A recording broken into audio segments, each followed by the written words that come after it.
Oh, good morning, everyone. So nice to be here. For those of you who don't know, my name's Corinne. I'm Pastor Mike's wife. We're in this series called Today I Will, and my title for this sermon is Today I Will Remember. I've been thinking a lot lately about how life sometimes turns out very differently than we expect it to.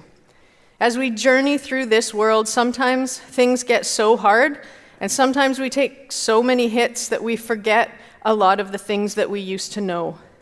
Things we used to know about God, and things we used to believe about ourselves. My hope and my prayer is that by opening up my life to you this morning, by taking you through some of my dark valleys, that we can help each other remember some of the things that the twists and turns of life have made us forget. I love that we get to be here together today, that every one of us has our own stories playing out in different parts of the city, but we're all here together right now because we have one thing in common. We know that life doesn't work without God. Some of you know this without a doubt. Others are just starting to realize it. But all of us are here this morning because we need God, and we want to hear what he has to say to us. It's a very special thing, and I'm honored to be sharing with you all today. So I'm going to shock all of you with a lesser-known fact about a lesser-known Manus. I also am from Red Deer. And I also fled to Trinity Western University in the late 80s. That's where Mike and I met. We had crossed paths once or twice in high school, but that's a story for a different day. Or maybe not, because it's a pretty boring story, actually. So 1988, my first year as an English literature major at Trinity. I loved absolutely everything about Trinity Western. For me, it represented a new life and a new start, and I have a huge appreciation and love for that place. In my second year, I took an English class from a brilliant professor who soon became my hero in many ways. His lectures were so good and so inspiring that sometimes when his class ended, I would race back to my dorm and write poetry. I feel very nerdy saying that to you, but it's true. He was a family man with teenage kids, and when he would pray to open every class, his prayers would sometimes move us to tears. To me, he was the ideal man of God, and I looked up to him in every way. One day as I was walking on campus, I saw this man, my spiritual hero, my academic mentor, being escorted to his car carrying a cardboard box. Trinity's a small school, and within hours it was all over campus that my professor had been caught having multiple affairs with students. I could not believe it. The way he prayed. How could that same person who seemed to be so intimate with Jesus behave so badly? Could someone really fake that? That experience was the first time I realized that life was a lot more complicated than I thought it was, and that people are sometimes not everything they seem to be. Life is a hard teacher sometimes, isn't it? We start off with certain ideas about the way our life is going to go, and then things happen, and our little bubble of expectation pops, and we're left picking up the pieces. I graduated in '92 from Trinity, and Mike and I were already married and expecting Tori, the announcement lady, who was expecting her first grandbaby, by the way. I think this time in everyone's life is characterized by optimism. I know mine was. I had lots of dreams of the things I was going to accomplish for God and his kingdom. I knew God had given me the ability to write well, and I had dreams of writing powerful things that would impact people's lives and draw them closer to God. My time at Trinity had confirmed to me that I wasn't delusional about my writing ability, with more than one professor encouraging me to write for a career. That was my dream, and I headed optimistically into our married with children life. My kids were always my first priority, but I knew that I was also put on this earth to write. I was excited about the amazing contributions I was going to make to this world, and especially to the kingdom of God. That was a couple of decades ago, and now I want to talk about today. Sermons used to be really easy for me. I would have so many ideas that I wanted to convey, so many truths about God that were burning inside of me. For every one of those truths, it seemed like I had an endless supply of funny stories and little anecdotes from my life that illustrated my points perfectly. But in the last few years, I've struggled when I've had to preach. I don't know where all the funny stories went. I just can't seem to find them anymore. In this past summer, when I was preparing to preach for our At the Movies series, something happened to me that has never happened to me before. Every Thursday at the office, we have a run-through of the upcoming Sunday sermon, and whoever's preaching that week gets up in front of a few of the staff and says their sermon.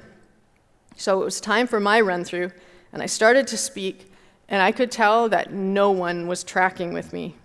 There were blank stares, confused expressions, and dead silence when I finished. I had 2 days to rewrite my entire sermon. I was profoundly rattled by that experience. That doesn't happen to me. People don't give me blank stares when I'm reading something I wrote, when I'm communicating what's in my heart. And I felt a fear that had been growing inside of me for many years being confirmed, that my gifts were past their expiration date and that God couldn't use me anymore. So the time came for me to prepare for this sermon, and I was struggling again, wondering if I have anything meaningful to convey to all of you, searching in vain for some light-hearted anecdotes from my life, and all the while hearing that voice, questioning whether I was even gifted to do this anymore, or maybe this gift that I used to have had come to an end. Truthfully, the last decade has been a season of heavy burdens for Mike and I. Things that happened to me, to Mike, to our family, created this internal heaviness as I grappled with a profound disappointment in myself and how I've turned out. I've alluded to this sense of disappointment in sermons that I've given before. I've danced around the topic, being just vague enough that I would still come out looking okay and hopefully didn't confuse or discourage anyone too much. But today, God told me it's time to stop beating around the bush, so that's what I'm going to do. Unfiltered. I am disappointed with myself. I'm disappointed with my lack of passion, with my work ethic, and with my lack of accomplishments. I really thought I'd have a book written by now, or at least a master's degree. I understand that this kind of talk isn't something you want to hear from your pastor's wife. I completely get that. I know that talk like this in church makes us all uncomfortable, because weakness makes us uncomfortable as Christians, doesn't it? We don't really know what to do with it. Aren't we supposed to encounter Jesus and walk out the rest of our lives completely fulfilled, completely focused, always passionate, constantly moving forward? What do we do when life takes us out at the knees and we lay there with no energy to get back up? And what do we do when we get back up and find out that we can still walk, but that now we walk with a limp? What do we do then? One Sunday at the very beginning of 2010, Mike and I got up in front of the church to reflect on the past year and all it had meant to us.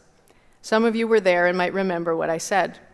I said then, and I quote, "People suck and you can't kill them." That's what 2009 had taught me. At the time, and since then, I never unpacked that statement publicly. I am going to today. In order for me to get up here and say, "Today I will remember," I have to go back and figure out what made me forget. What made me forget my passion, my optimism? What made me forget to believe in God's plan for my life? Maybe you need to do that with me today. What made you forget your passion, your optimism, and your dreams? So 2009, I was a homeschooling mother of 6 children. Our 2 sons from Haiti had just joined our family, and they are such great kids now, growing up into fine young men that we're so proud of. But back then, they were hell on wheels. They had both spent 5 years in an orphanage, and there's no way anyone does that without learning a whole bunch of shocking behaviors. I hope that paints a bit of a picture of what homeschooling mom of 6 children looked like for me. That same year, Mike had just become the lead pastor here, and away he went to a pastor's conference in Chicago, where he became completely convinced that he was the last person on earth who ever should be a lead pastor anywhere. One of his text messages to me while he was away said simply, "Everyone here is way cooler than me." So while he was being tortured in Chicago, I decided it was a good time for me to deep clean the basement. Like every closet, every bedroom, gut everything, Marie Kondo style. So there's never a good time for that, but for sure not when you're one adult down and homeschooling, but I've always had bad judgment that way. And I do love projects. Some people stress eat or stress smoke or stress shop. I stress project. It's therapy for me. So my project while Mike was away was to deep clean that basement. So I homeschooled in the morning, then set the monsters free for the afternoon, and headed into the basement to begin. And pretty soon I was completely absorbed in my project. Literally the world could have fallen down around me and I wouldn't have noticed. Hence the next thing that happened. Hours had gone by where the kids were largely unsupervised, as I had told them not to bug me unless someone was on fire, which no one was. So imagine my surprise when a policeman showed up at my door. We've had a call about some children running around on the roof of a house. The roof, of course, was my roof, and said children were, of course, my children. Apparently, a kind older lady from up the hill was so concerned for their safety that she called the police. Thanks so much for that, Mary. By the time the police got there, the kids had become tired of the game of tag they had been playing on the roof and moved on to other things, so the very amused policeman headed on his way. He didn't even scold me, bless him. Well, the incident had not gone unnoticed in the neighborhood, and the next day I received a letter from another neighbor slid under my door. It was a long letter. The focus being that I was a terrible mother, that my children were the worst behaved children she's ever seen, that I was neglectful and never home. Did I mention that I homeschooled? I literally never left the house. And on along those same lines. It's kind of a funny story when I tell it now, but can I just say that it wasn't funny at all at the time? When you're a mom, and all of you moms know this, you have this secret fear that you're doing everything badly. And that letter pretty much confirmed those fears for me. I was doing a bad job, and everyone knew it. So that was bad, but things were about to get a whole lot worse. Right around that same time, my older sister, who lives in Alberta and has never been to our home, called Chilliwack Social Services and accused us of physically abusing our children. There really isn't an easy way to put my side of the family into context without getting long and drawn out and very depressing. So briefly, in my family, there's my mom, my dad, me, and my two sisters. My younger sister and I have salvaged a relationship from the wreckage, and it's precious to me. But other than that, my family is completely fractured by bitterness, anger, mental illness, and addiction. The terror and trauma of that social services call went so deep that I haven't been able to publicly talk about it until now. Maybe part of it was the fear of being judged or misunderstood, but mostly it was just that being accused of and investigated for child abuse wounded me on such a deep level that I couldn't really find the words. The social worker assigned to our case was an angel. Truly, I think she actually might have been an angel. She got to know our family, spent many hours with all of us over the course of a few weeks, and closed the case as a false accusation. So the letter from my neighbor, the social services call, all the while homeschooling, going through the transition of adding 2 children to the family, and then there was the small thing of Mike taking on the lead pastor position here at Southside. And that was a bit brutal too, to be honest. Lots of people left the church because they didn't like us. People said terrible things about Mike and I to our kids, to other people, in nasty emails and on social media. People who were our friends angrily walked right out of our lives. So when I got up in front of the church and summarized 2009 with "people suck and you can't kill them," now you know the context. This terrible year marked for me the beginning of my withdrawal from the world. I can see it clearly now looking back, but at the time, it was so gradual that I didn't acknowledge what was happening. It started with small things, like where I would sit with the littler kids while we were watching the older ones play sports. Pre-2009, I would sit where I could visit with the other moms and families.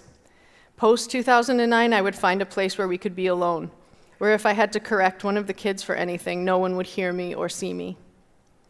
I stopped volunteering for things or joining things that would bring me into contact with lots of people. And I got very bad at keeping up friendships. We didn't have people over at our house very much anymore. I didn't make the conscious decision to do this, but looking back, I can see how the circle of people I interacted with got smaller and smaller. There were bigger withdrawals too. Before 2009, I used to do a little Sunday school class in my house for the neighborhood kids, and then bring any of them who wanted to go with us to Southside after our little lesson was done. The neighbor who wrote that letter, her kids would come every week. At its peak, 13 kids were coming. A few of them would even come from across town. Their parents would drive them to our house for Sunday school and then pick them up afterwards. After 2009, I didn't do that anymore. I didn't feel angry and I didn't feel bitter, but I see now that I put up huge walls around our family and withdrew safely behind them. I see now that I put huge walls up around my heart too. Now, I don't know if any of you can relate to this, but when life knocked me down, I didn't calmly assess what had happened and then moved on. I internalized everything and blamed myself. I had this persistent thought that maybe the things that happened to me and to my family happened because I was a deeply flawed human being, somehow deserving of the treatment I received. I didn't lash out, I lashed in, withdrawing deeper into my own woundedness, where my disappointment with myself haunted my heart and dominated my thoughts. I would say in my head over and over again, how could I have wasted all those years? Opportunities that I had to help people gone forever. Things I should have written, words I should have spoken, truths I should have taught, gone forever. This woundedness went so deep and I withdrew from life so fully and for so long that I forgot some very important things. I forgot that most people are good and kind. I forgot how to be lighthearted. I forgot all about joy. I don't tell you these things so you will feel sorry for me or for our family, and I don't claim that my experiences were worse than what I know many of you have faced. I am only trying to answer the call of God on my life right now, the call to remember. For the last year, I have felt His gentle urging to come out of hiding. And when Leah used those exact words when she preached the lights out 2 weeks ago, I knew that it was time to share with you this part of my story. Because something I know, when God tells us to shine a light on a dark area of our lives, it's because it's going to be healing for us, and that there are other people who need to hear it. Your story doesn't look exactly like mine, but I know for sure that just like me, many of you are in hiding today and have been for a long time. Maybe life has knocked you down one too many times and you've tapped out, given up, thrown in the towel. You're going through the motions, and on the outside you might look okay, but inside you know you've lost your way. Today I say to you that there is a way back. It's time to remember that God is not a God of yesterday, He's a God of today. It's time to come out of hiding. For some of you, you've lost your way because of sin. You've walked away from Jesus and into habits, into a lifestyle that you know is outside of God's plan for your life. To you, I say today that there is a way back. You're not done. It's time to remember that God is the God of second chances. It's time to come out of hiding. For others of you, you've been holding on to anger and unforgiveness for a long time. You've been hurt so badly, and you've been drinking the poison of bitterness, waiting for the people who hurt you to die. You've lost your way. Today I say to you that there is a way back. Let it go. Leave it all with Jesus, who will take the weight off your shoulders and breathe new life into you. It's time to come out of hiding. To all of you who've been hiding, and to myself, I say that today is a new day. There is still so much to be done in your life and through your life. If you're still breathing, God's not done with you. God says to you today, arise, my darling, my beautiful one, and come away with me. You may be disappointed in yourself, but God is not disappointed in you. You may have missed many opportunities, but God has so many more for you. You may feel too weary to stand, but God says to you today, come to me, all you who are weary and burdened, and I will give you rest. Take my yoke upon you and learn from me, for I am gentle and humble in spirit, and you will find rest for your souls. For my yoke is easy and my burden is light. Through all my years of forgetting, I clung to God with everything inside of me. I never lost my faith in him. I just lost my faith in people and in myself. I remember the day when I felt God telling me to get up from where I'd been hiding. And I felt him show me a picture in my mind. I saw myself crawling out from my hiding place, and I looked back, and I could see the mark of my body where I had been laying, kind of hollowed out in the dirt. And then I noticed that there was another spot hollowed out beside me, and that was where God was, with me the whole time. And I felt him say to me, I promised I would never leave you, and I never did. I never will.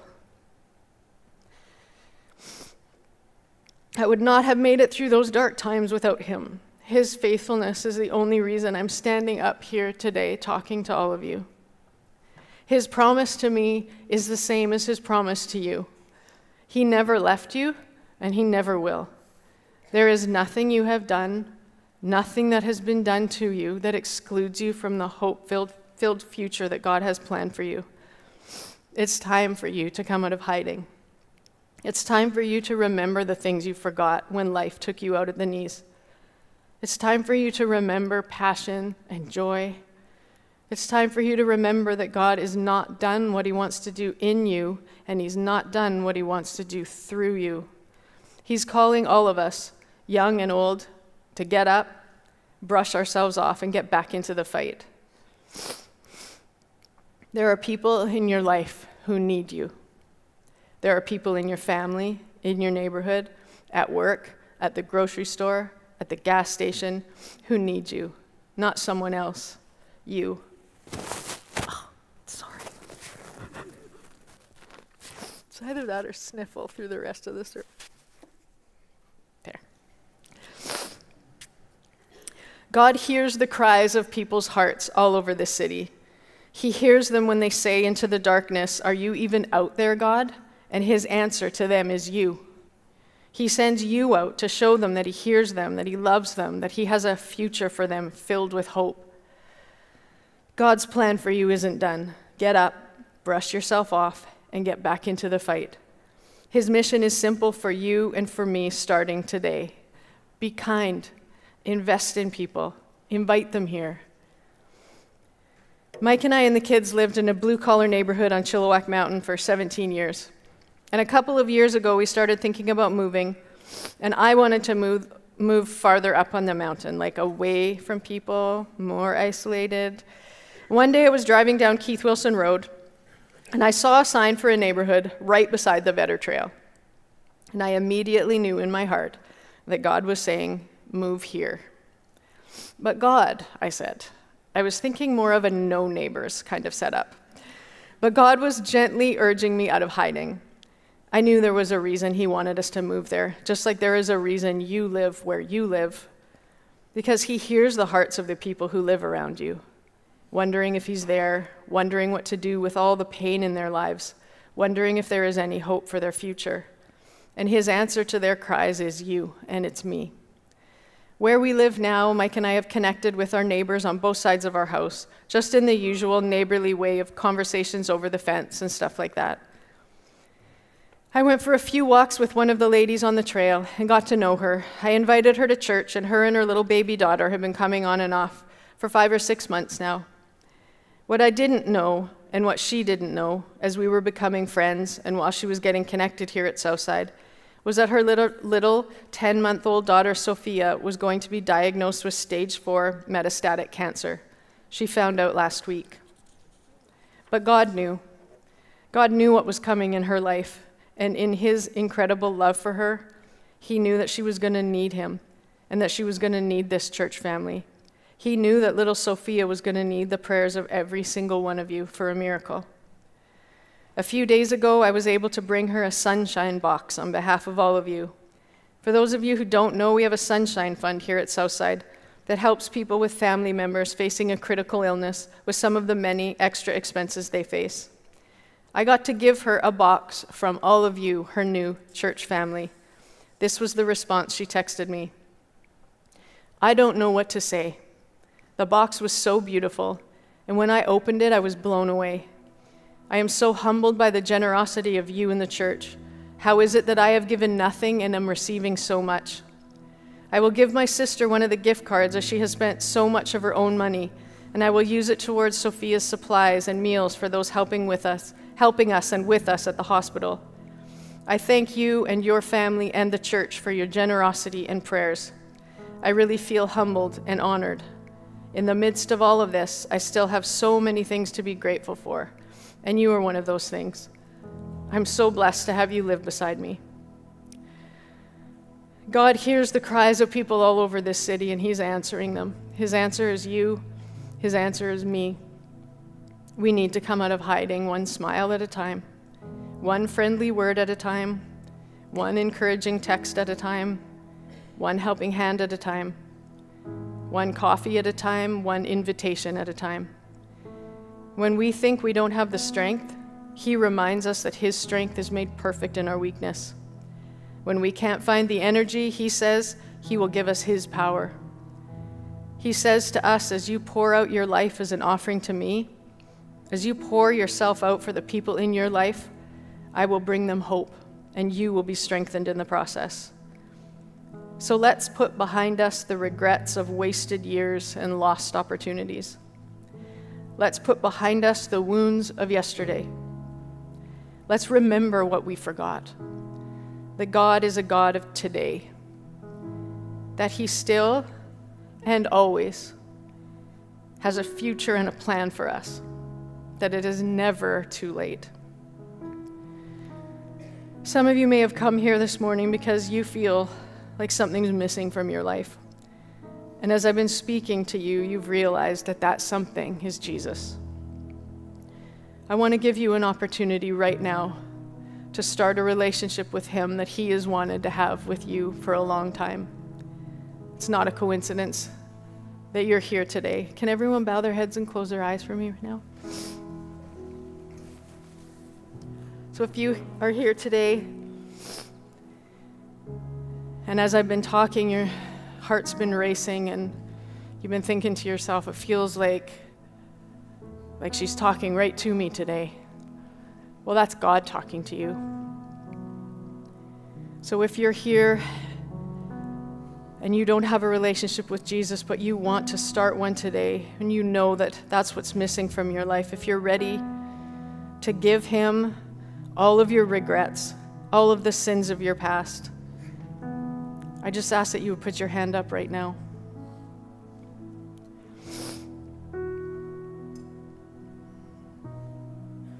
If you know that it's time to hand over the reins of your life to Jesus and ask him to be a part of it, I just pray that you would just put your hand up and just keep it up as I pray. Just pray along with me in your heart as I pray aloud. Jesus, I give you all of my pain, all of my regrets, all of my sins. And I thank you that you took it all with you onto the cross and that it all died there and I can leave it there. And I thank you that you rose again for me and I give you my life today.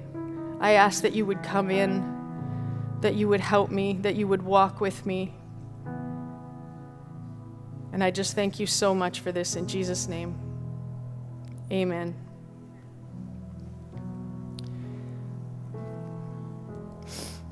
Others of you, as you've been listening to my story, God was talking to you about your story. You know today that you have to get up, brush yourself off, and get back into the fight. If you want prayer for that today, there are people at any of the communion stations around the gym. We're going to do communion here together in a few minutes.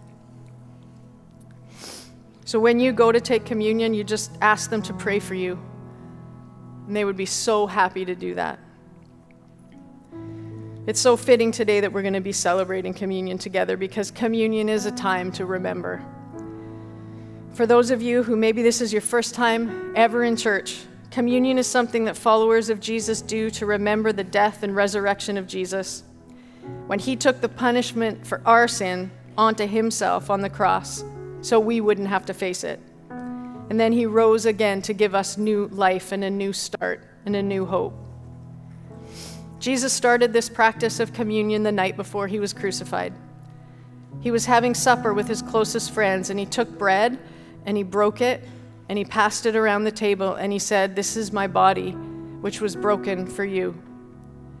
And then he took wine and poured everyone a cup and said, "This is my blood that was shed for you." And then he told them and us to do this together to remember his sacrifice until he comes again. So the band is going to play 2 songs so that it'll give you guys time to get up and go to one of the stations and get the juice and the cracker and then join your family or friends along the sides or back at your seats or wherever. If you're a longtime Southsider and you see someone looking a bit awkward or standing by themselves, invite them to take communion with you. And if they look like they'd rather be alone, then just let them be alone. And once again, if you're new with us today and you're just checking out the whole Jesus thing and you haven't yet made a commitment to him, please just sit back and listen to the songs and know that you're so welcome here, even if you aren't participating in the communion part of the service. So I'm going to turn it over to the band now.